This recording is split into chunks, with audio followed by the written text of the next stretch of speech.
Bonjour à toutes et bonjour à tous et bienvenue dans le podcast NFL de The Free Agent. On se retrouve aujourd'hui pour commenter l'intersaison NFL et comme vous avez pu le voir, on passe en revue toutes les divisions. Aujourd'hui, on va s'attaquer à la NFC West et pour commenter les 4 équipes de cette division avec moi, c'est Bertrand qui est là. Salut Bertrand. Salut Mika, bonsoir à tous, bonjour pour ceux qui nous écoutent en journée éventuellement. Donc voilà, profitez bien et bonjour à tous. Donc Bertrand, aujourd'hui, on va parler de la NFC West, qui est la division des champions en titre, les Rams. Et justement, c'est par eux qu'on va commencer.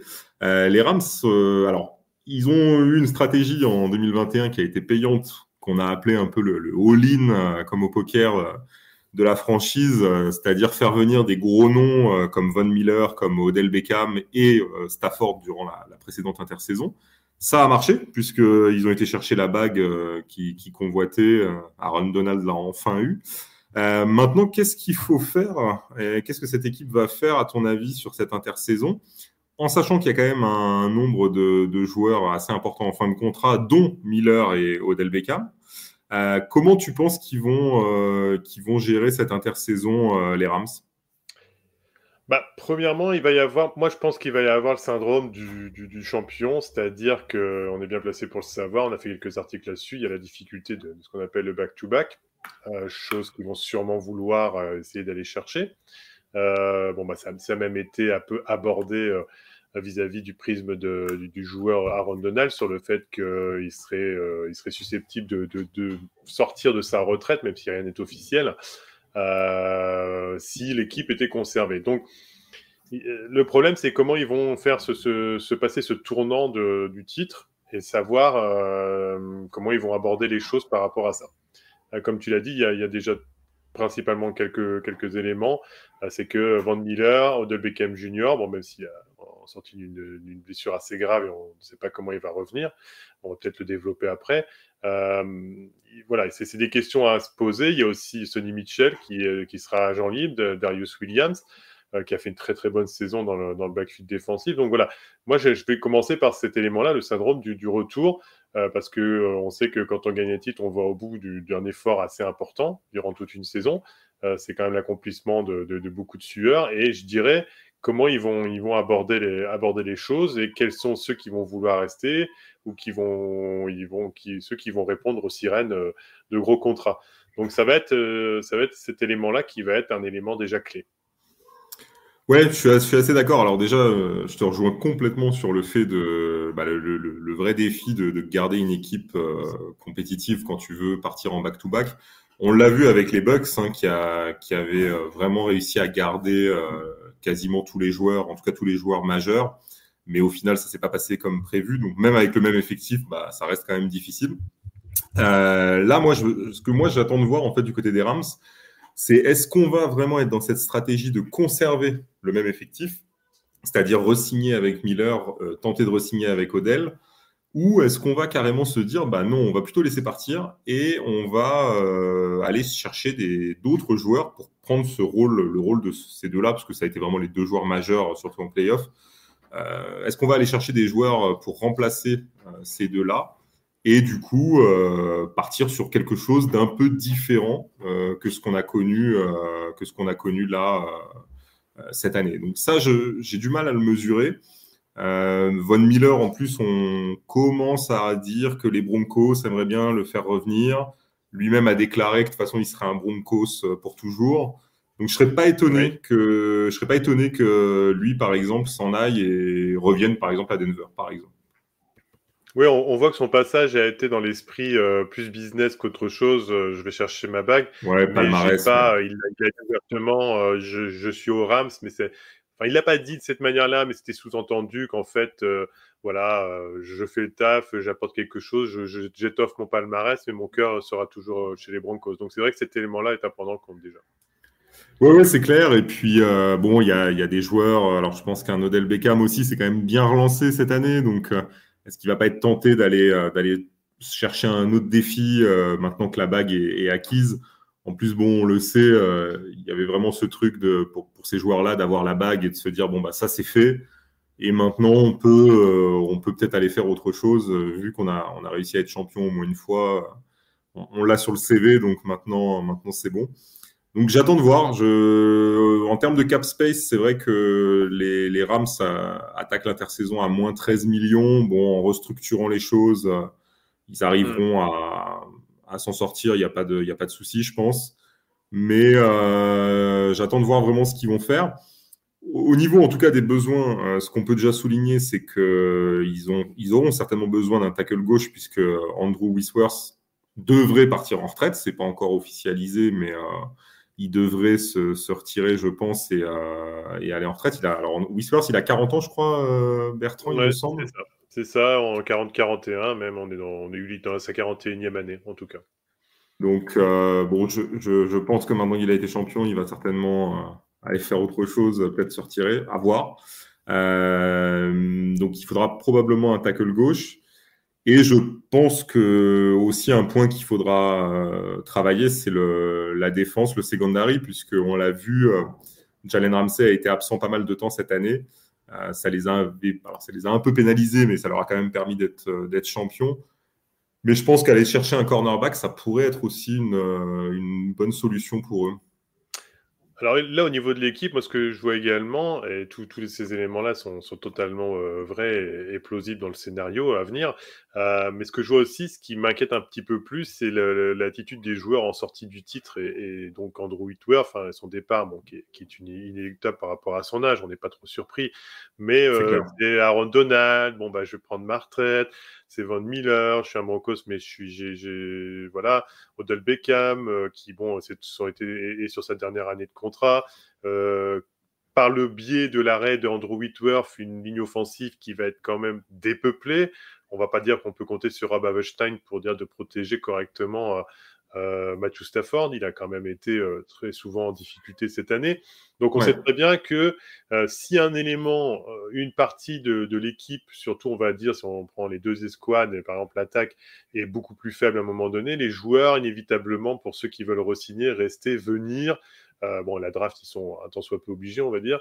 Mais en tout cas, ça laisse à réfléchir. Et puis, bah, voilà, il y a certains joueurs qui veulent se dire, je ne vais pas passer une année galère en sortie titre. Maintenant, si tous les joueurs qu'on vient de nommer se disent Aaron Donald, je reste, Van Miller, je re-signe, etc., on pourrait repartir avec ce peu d'éléments à combler, on va dire, en ligne offensive, sur une très belle saison également. C'est clair.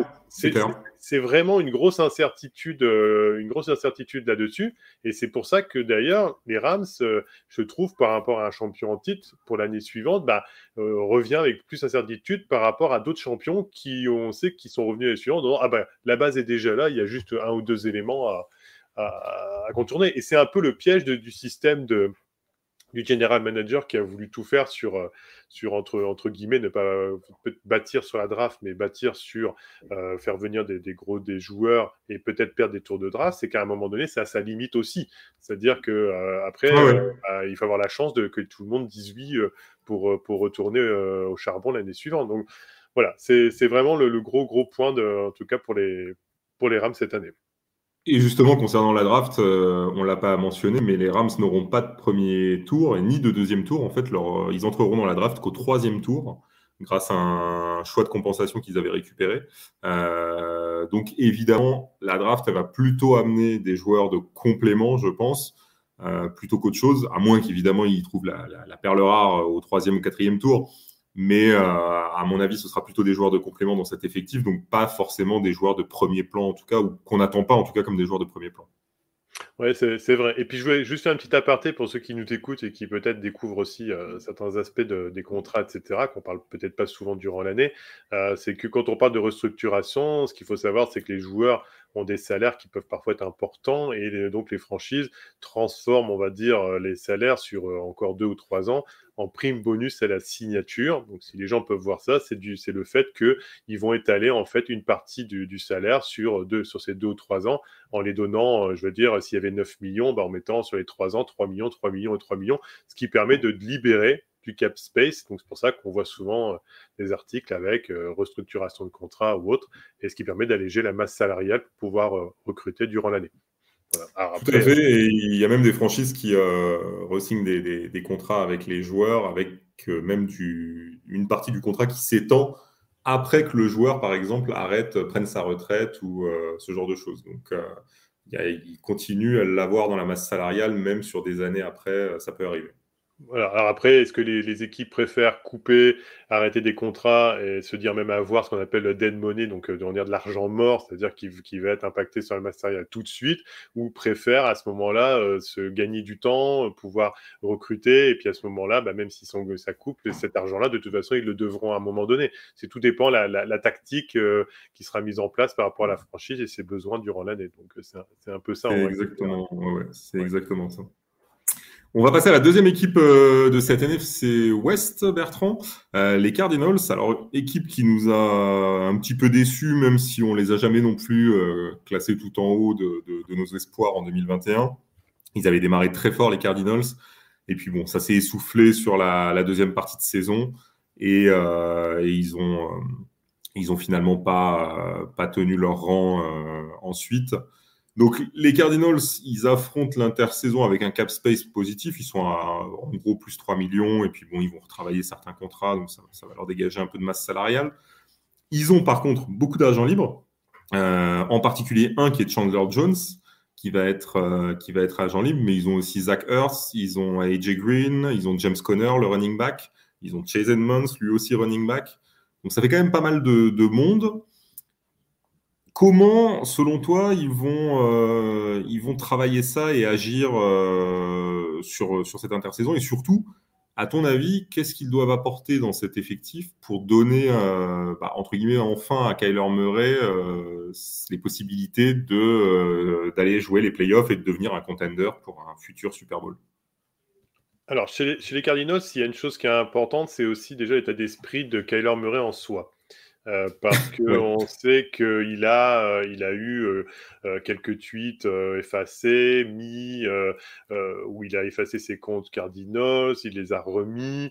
Il laisse passer des messages à sa direction sur le fait qu'il a besoin d'avoir des joueurs pour pouvoir aller plus loin. Donc voilà, il met pas les choses sereinement autour de la table pour la franchise d'Arizona.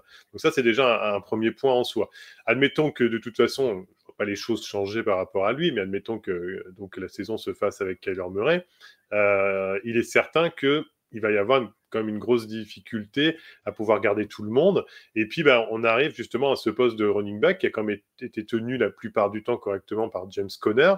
Et donc, James Conner et Chase Edmonds sont quand même deux éléments qui risquent, a priori, on sait qu'on va parler sur des suppositions dans notre analyse, mais qui risquent l'un et l'autre éventuellement peut-être de partir. Donc, c'est déjà la base du running back, même si c'est des Alors, joueurs. justement, je me permets de t'interrompre. Une question, parce que ça, il y a des gens, alors tout le monde n'est pas d'accord. Bon, toi, je sais que tu vas avoir un avis un peu tranché là-dessus.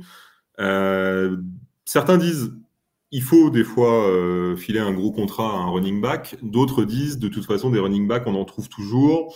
Il vaut mieux avoir une escouade de deux trois running backs, entre guillemets, moyen plus, plutôt que de mettre beaucoup d'argent sur un soi-disant très bon running back au risque qu'il se blesse et que derrière, tu profites pas du contrat que tu lui as offert.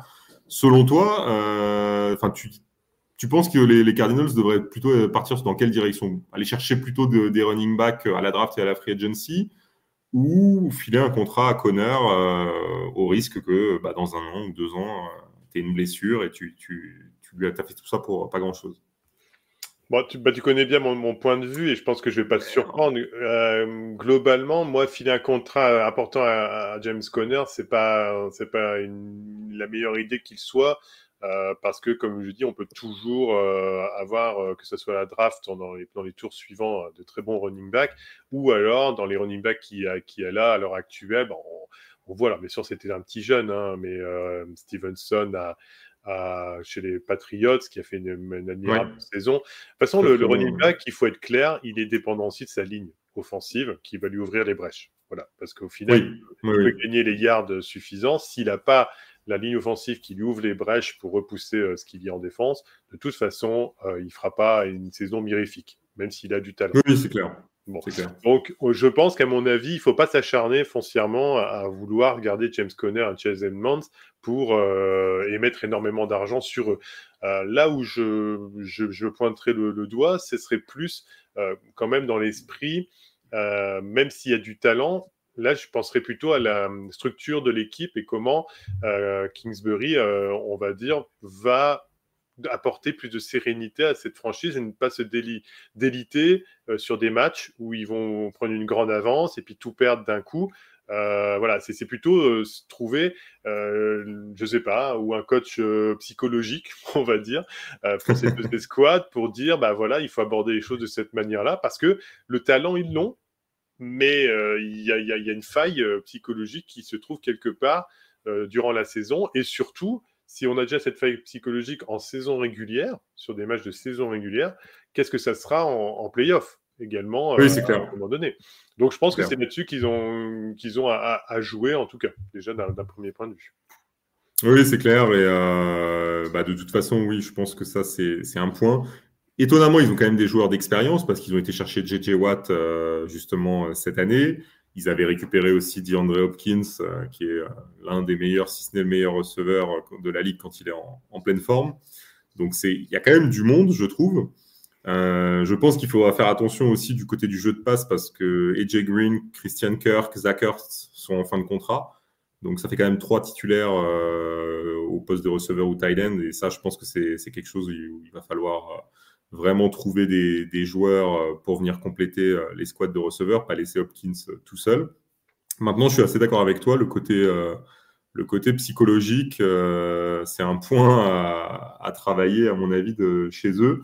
Spécialement pour Murray, que je trouve un peu léger par moment dans les matchs. Je trouve qu'il sort des fois complètement des matchs.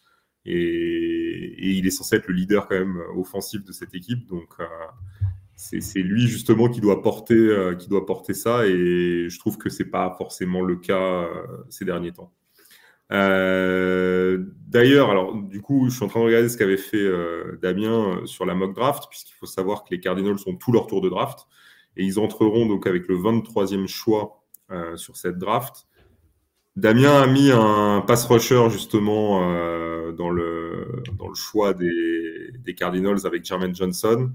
Mais il a dit qu'un running back n'était pas à exclure à ce stade. Bon, drafter un running back au premier tour, je ne sais pas si c'est la meilleure idée, Bertrand.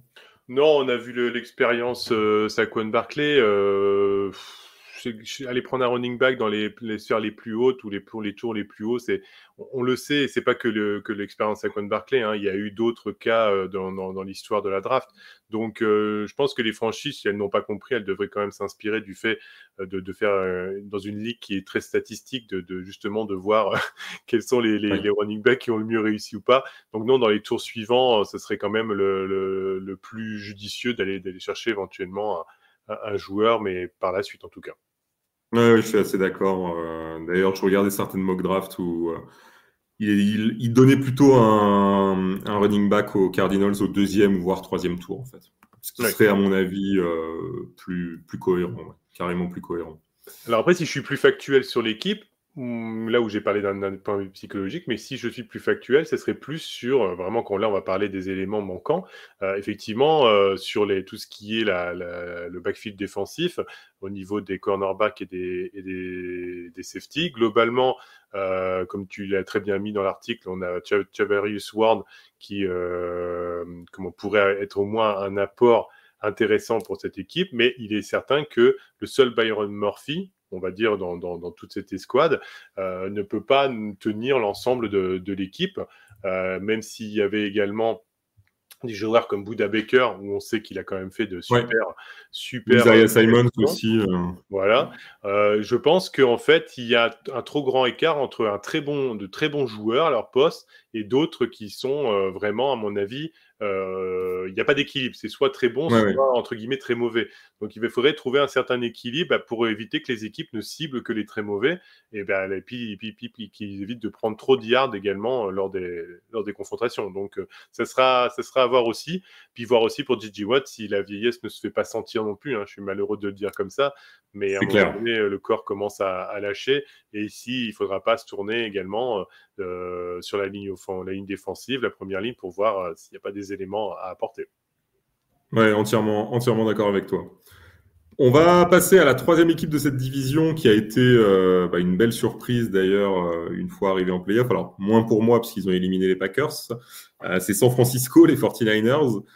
Grosse escouade, je trouve, gros effectif, mais il leur manque encore. Pour moi, je les compare aux Rams de 2020, c'est-à-dire il leur manque encore ce petit quelque chose pour aller jusqu'au Super Bowl. Est-ce que c'est un quarterback, justement, on va pouvoir en parler, parce que je pense que c'est quand même le gros point de leur intersaison, c'est savoir quoi faire à ce poste de quarterback.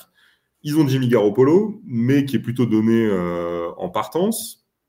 Ils ont un remplaçant qu'on a très peu vu, qui est Trey Lance, et on l'a quasiment pas vu. Et a priori, les échos disent qu'il ne serait pas forcément prêt pour la NFL pour le moment. Selon toi, que vont faire les Niners avec cet effectif et surtout avec ce poste de quarterback? Bah, bizarrement, moi je sens bien parce qu'on n'a pas, on a des actifs qui s'activent, où des noms reviennent régulièrement de franchises où on voit sur des rumeurs ou autres. Alors je ne dis pas qu'ils vont pas le faire, mais là je ne sais pas, je le sens de cette manière-là. Alors peut-être que tu vas me contredire complètement, mais qui serait capable là à l'heure actuelle de faire confiance à Trey Lance, en tout cas pour pas prendre la suite. Je pense que Kyle Shanahan a assez d'audace en tout cas pour tenter le coup. Voilà, parce que il se dit aussi que il est peut-être arrivé à un tournant avec Jimmy Garoppolo. Et je sais bien que c'est pour moi peut-être le scénario le moins probable, mais dans un renouveau, on va dire, vu qu'il a fait une année derrière un quarterback d'expérience, mais on sait aussi qu'il a été souvent discuté Garoppolo et que sur la fin, il y avait même quelques, on va dire, conférences de presse où Jimmy Garoppolo disait qu'il était prêt, mais enfin, on comprenait bien à demi-mot que peut-être qu'il savait déjà son futur dans la franchise.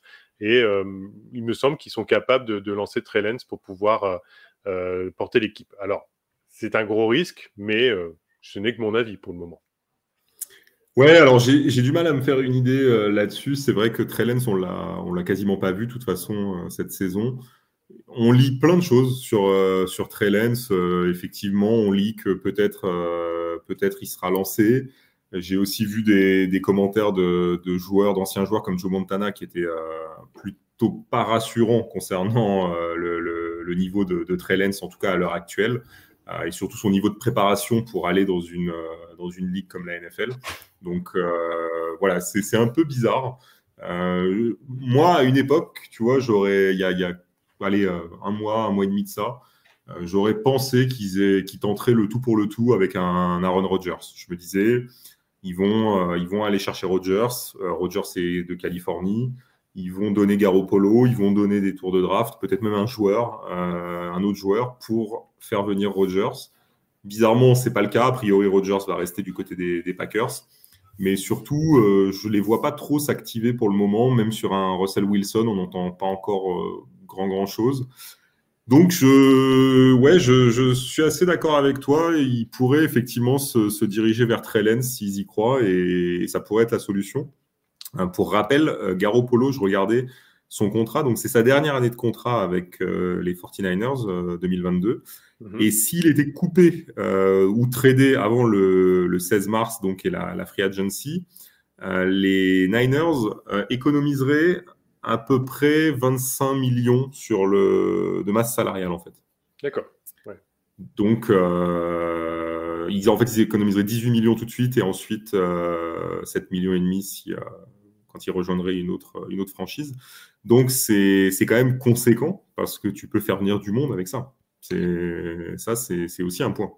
Alors, là, je suis tout à fait d'accord avec toi. Et puis aussi, ce que je voudrais mettre en avant, c'est que déjà, premièrement, je trouve que le management et le coaching de Shanahan et de John Lynch, globalement, est assez toujours audacieux, ou on va dire novateur, en tout cas Oui, dans la façon d'aborder les choses.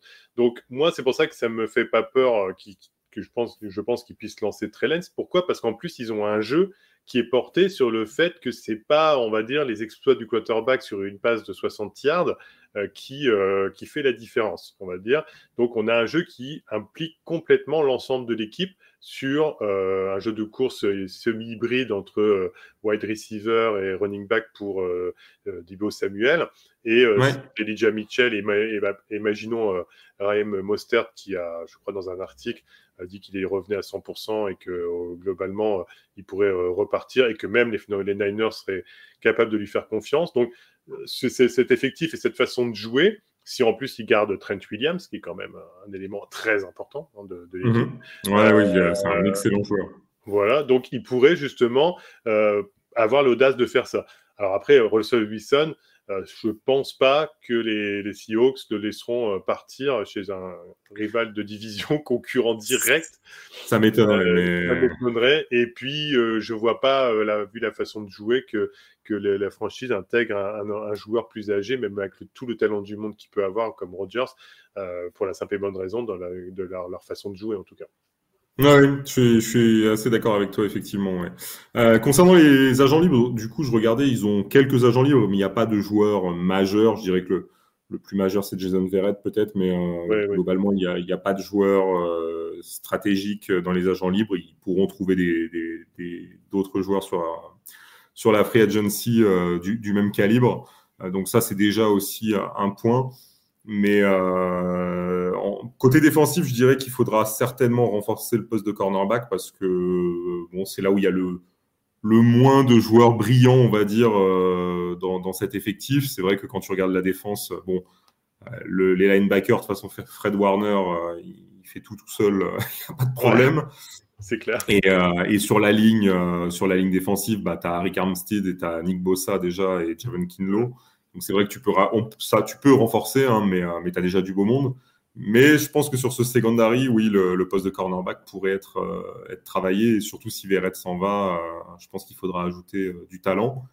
Offensivement, là, tu as plus que le choix, puisque que ce soit en running back avec Elijah Mitchell ou côté receveur avec Deebo Samuel, Ayuk, Kittle, tu as tellement de joueurs talentueux que t'as pas forcément besoin de beaucoup de recruter beaucoup à ces postes-là. Donc à mon avis, ouais, ça va être assez stratégique pour eux et c'est vraiment ce poste de quarterback, je pense, qui va être déterminant pour la saison prochaine. Ouais, et c'est là que quelquefois, comme on disait sur l'épisode précédent, on disait quelle est l'équipe qui va animer le plus. Je trouve que cette incertitude chez les Niners et le fait que s'ils ont l'audace de lancer Trey Lance, pour moi, ça serait bien animer justement la saison. Sachant en plus, comme tu disais, je fais juste une digression, mais par rapport au secondary, le backfield défensif, et on revient souvent pour beaucoup d'équipes sur le backfield défensif. J'ai déjà remarqué à chaque fois, c'est des joueurs qui vont être très prisés en free agency ou à la draft, à mon avis. C'est que au final, par exemple, Jimmy Ward et Jaquiski Tartt, sur le principe, ne sont pas de mauvais joueurs. On a vu Jimmy Ward sur une interception décisive qui aurait pu faire basculer la finale de conférence, d'ailleurs. Au final, on voit bien que ces joueurs peuvent être des deuxièmes lames.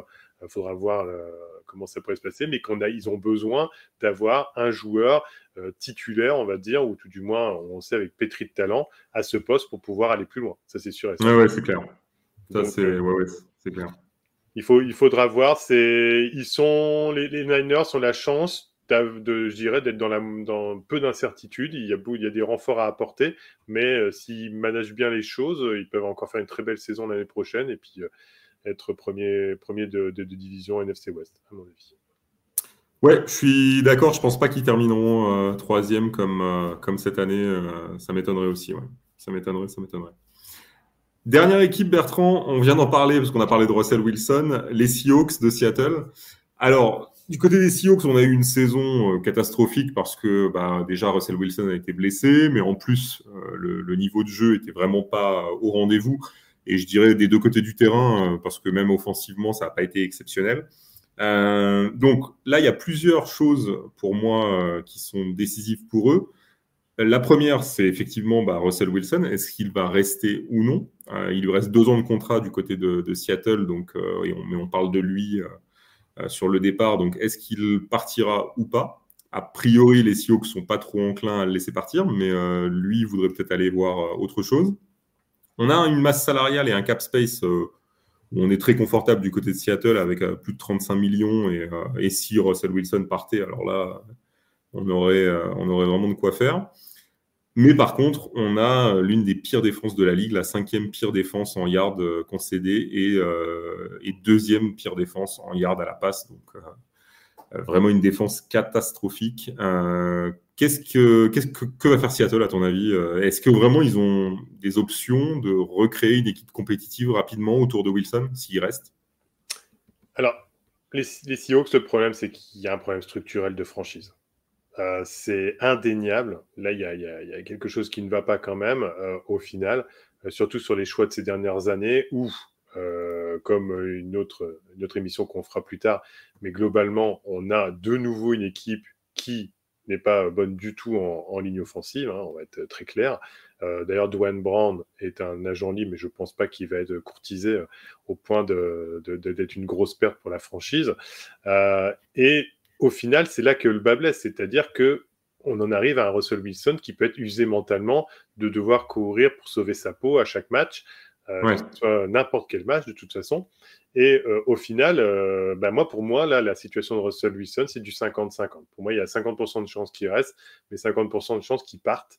Alors, je pense qu'il a, un peu comme d'autres quarterbacks, une clause spécifique sur le choix de la franchise vers laquelle il peut être envoyé, entre guillemets.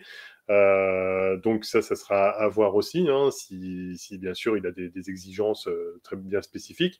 Mais je veux dire, là, il y a tout à revoir, hein, dans cette franchise. Donc si on parle déjà rien que de l'aspect structurel, heureusement qu'ils ont Tyler Lockett et DK Metcalf, mais c'est pareil. Par rapport à ça, leur envie de jouer, entre guillemets, sera tributaire, en tout cas, de ce que va se passer avec Russell Wilson. Oui, c'est clair. Et c'est clair. Vas-y, si t'as un avis, vas-y. Non, je disais oui, excuse-moi, je disais oui, entièrement d'accord, parce que jouer avec Wilson ou sans lui, c'est pas tout à fait pareil pour eux.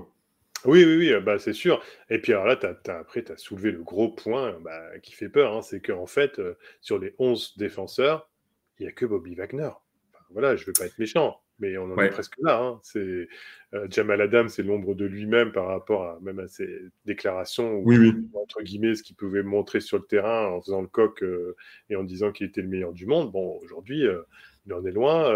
Quand André Diggs il fait partie des free agents, mais c'est pareil, il n'a pas fait une saison magnifique. Il y avait DJ Reed, à la rigueur, mais le reste, voilà. On est loin de la défense du titre il y a quelques années, oui, c'est clair. Les John of Boom se retournent dans sa tombe. Hein, c'est clair. Excusez-moi pour les fans des Seahawks, mais je pense pas que d'ailleurs, si vous êtes fan des Seahawks avec un tant soit peu, on va dire, de recul nécessaire, vous soyez contre nous ou pas d'accord avec nous par rapport à ce qu'on vous dit. Mais l'un dans l'autre, le but n'est pas de taper sur la franchise. Le but, c'est qu'on est malheureusement, moi je suis malheureusement malheureux de la voir dans cet état-là. C'est-à-dire que même si elle est, comment on appelle ça, peut-être pas celle que je suis prioritairement, mais on se dit, une équipe qui était quand même, on se souvient du Super Bowl contre les Patriots il y a quelques années, qui a eu un titre, ce qu'elle devient aujourd'hui, quoi. C'est quand même triste, et sachant que je pense qu'il y a moyen de faire des choses, et on en revient par rapport à ton cap space, qui là, le problème va se passer que quels sont les joueurs qui, malgré ce cap space important, vont vouloir venir dans cette désorganisation structurelle. Il faut être clair. Tout à fait. Et alors encore pire si tu as un Russell Wilson qui s'en va, parce que là, évidemment, je pense que ce serait vraiment la fin. Et pour attirer des joueurs, même si tu as Pete Carroll, pour attirer des joueurs, ce serait très compliqué.